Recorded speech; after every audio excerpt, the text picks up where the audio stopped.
For you, reality is all that can be touched with the hand and seen with the eye. In your dreams, you can also touch with your hand and see with your eye. But in reality, you have neither hand nor eye, nor is there anything that can be touched or seen. Taking what you perceive in your dream to be material realities, you are simply deceived.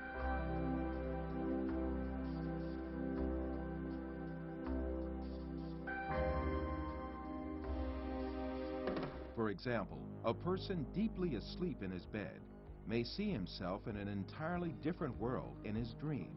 He may dream that he is a pilot and command a giant airplane, and even spend a great effort to command the plane.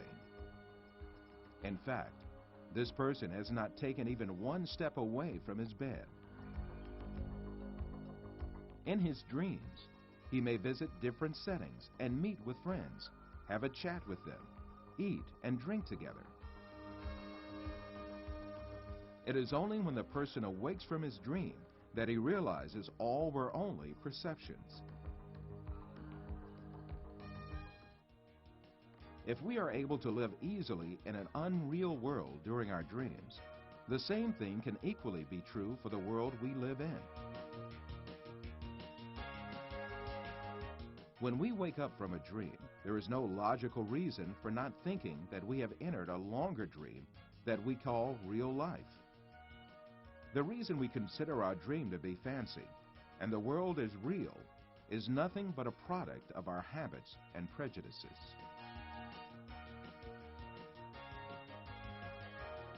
This suggests that we may well be awoken from the life on earth, which we think we are living right now, just as we are awoken from a dream.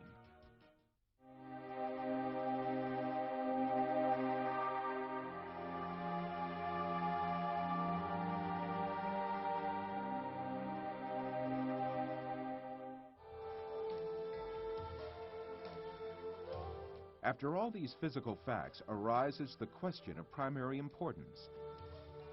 If all physical events that we know are intrinsically perceptions, what about our brain? Since our brain is a matter just like our arms, legs, or any other object, it also must be a perception just like all other objects. An example will illuminate the subject further. Let us think that we extend the nerves reaching our brain and put it outside our head, where we can see it with our eyes. In this case, we would be able to see also our brain and touch it with our fingers. This way, we can understand that our brain is also nothing but a perception formed by the senses of vision and touch. Then, what is the will that sees, hears, and perceives all other senses if it is not the brain? Who is it that sees, hears, touches, and perceives the taste and smell?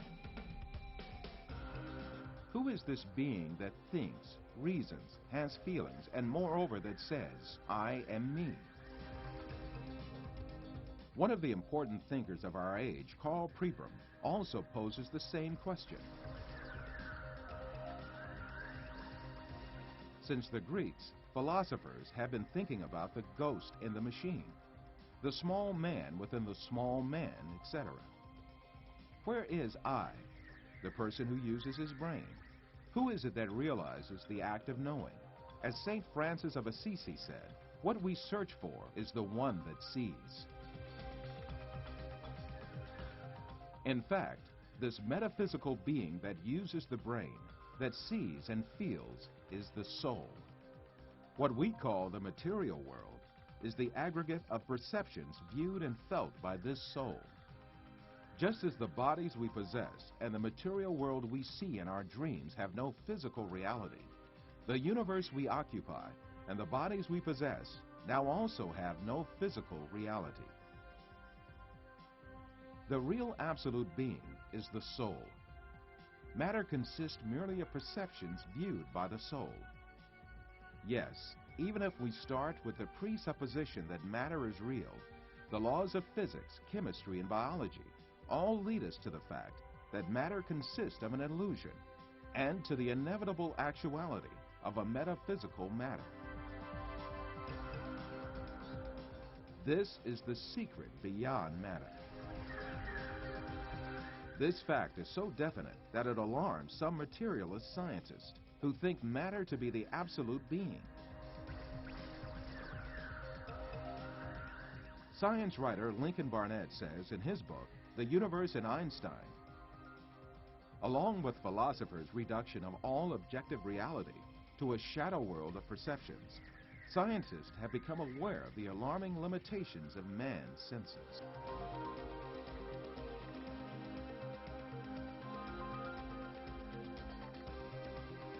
All these facts bring us face to face with a very significant question. If the thing we acknowledge to be the material world is merely comprised of perceptions given to our soul, then what is the source of these perceptions?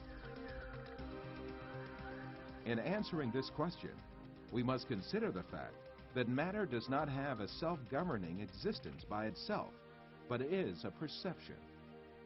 Therefore, this perception must have been caused by another power, which means that it must have been created. Moreover, this creation must be continuous. If there were not a continuous and consistent creation, then what we call matter would disappear and be lost.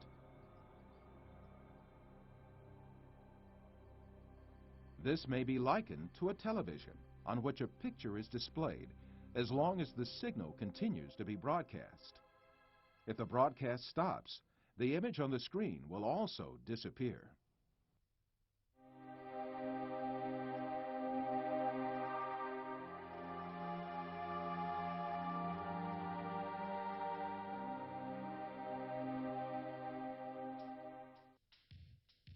So, who makes our soul see the earth, people, plants, our bodies, and all else that we see? It is very evident that there is a superior creator who has created the entire material universe. That is, the sum of all perceptions, and continues his creation ceaselessly.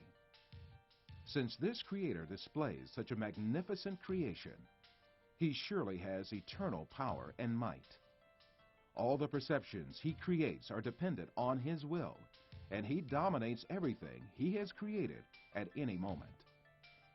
This creator is Allah, the Lord of the heavens and the earth. The only real absolute being is Allah. All things except him are shadow beings he created. This reality is explained by the great Islamic scholar, Imam Rabbani, as follows.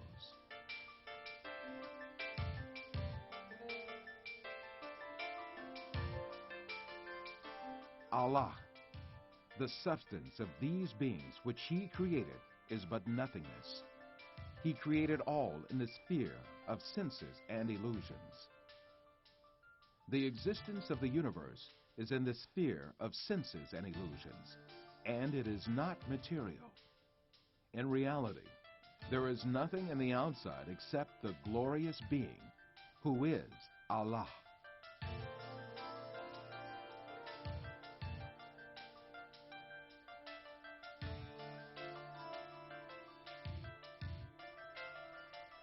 In all the four corners of this universe that is made up of perceptions is Allah's being as the only real being. Therefore, the closest being to man is Allah. This fact is explained in the Quran with the verse, "We created man, and we are nearer to him than his jugular vein."